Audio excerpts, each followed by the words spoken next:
Captain Emily Skyhawk Carter had faced storms, engine failures, and mid-air emergencies during her years as a U.S. Air Force pilot, but nothing could have prepared her for this. At 36, she had traded her fighter cockpit for the calmer skies of commercial aviation. It wasn't an easy shift. Once you've flown an F-22, cruising at 35,000 feet feels like crawling. But Emily loved it. She loved the people, the laughter from kids peeking into the cockpit, the nervous smiles she reassured before takeoff. "You're in good hands," she always said, meaning it every time. That morning, Flight 217 from New York to London was smooth, clear skies, routine chatter with air traffic control, 183 passengers aboard, including a young mother with twins and an elderly veteran heading to see his granddaughter graduate. But halfway across the Atlantic, at 2:47 a.m., everything changed. A loud bang echoed through the cabin, followed by a jolt that threw coffee across the cockpit window. Warning lights flared. The left engine was dead. Then the right one sputtered. A double engine failure. Over the Atlantic. "Mayday, Mayday, this is Flight 217 declaring an emergency." Emily's voice was steady, but her co-pilot's hands trembled. They were losing altitude fast, 1 mile every 30 seconds. Emily's mind shifted into combat mode. The Air Force training she'd thought she'd left behind kicked in. Calm, breathe, assess, decide. She rerouted hydraulic pressure, adjusted trim manually, and scanned for any possible glide path. There was no land in sight, no airports, only dark, cold ocean below. "Emily, we're not going to make it to land," the co-pilot whispered. Her jaw tightened. "Then we'll make the ocean come to us." She remembered an emergency maneuver called the ditching glide, one she'd studied but never executed outside a simulator.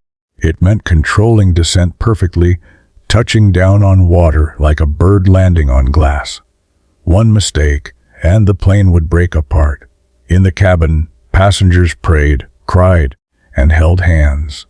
Emily's voice came over the intercom, calm and commanding. "This is Captain Carter. We've lost both engines, but I need you to trust me. Stay calm, buckle up. We are going to land together." At 8,000 feet, she leveled the nose, cutting drag. The plane glided silently through the night. Her co-pilot monitored airspeed. 2,000 feet. 1,000. "Brace! Brace! Brace!" The aircraft hit the water with a roar of metal and spray. The impact was brutal, but the fuselage held. Against all odds, the plane stayed afloat. Cheers, sobs, disbelief filled the air. Emily and the crew organized evacuation onto rafts, even diving into freezing water to pull out trapped passengers. When the last child was lifted from the wing, Emily was the final one to leave the aircraft. Hours later, rescue choppers arrived. The passengers, all 183 of them, were alive. News outlets worldwide called her the miracle pilot. The president phoned to thank her personally. But Emily brushed it off.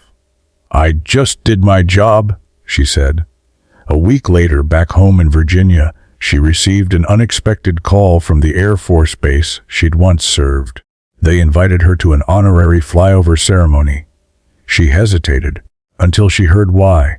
When she arrived, 2 F-22 Raptors roared overhead, dipping their wings in salutes. Her old squadron was there, standing at attention. And then, through her headset, a voice came through the radio. "Skyhawk, this is Falcon 1. We read your flight path. You brought them all home. Welcome back, Captain." Her eyes filled with tears. It was her old wingman, the same one she'd saved years ago in combat by taking enemy fire meant for him. Emily looked up at the jet streaking across the sky, sunlight glinting off its wings. For the first time since the crash, she smiled, not out of pride but peace. She realized it wasn't the medals, the headlines, or the ceremony that mattered. It was the 183 souls who would get to hug their families again. Sometimes, she thought, heroism isn't about fighting wars. It's about saving lives quietly, with steady hands and an unshakable heart. As the F-22 looped overhead, its pilot's voice came one last time. "Skyhawk, the sky's still yours." And for the first time in a long time, Captain Emily Carter let herself believe it.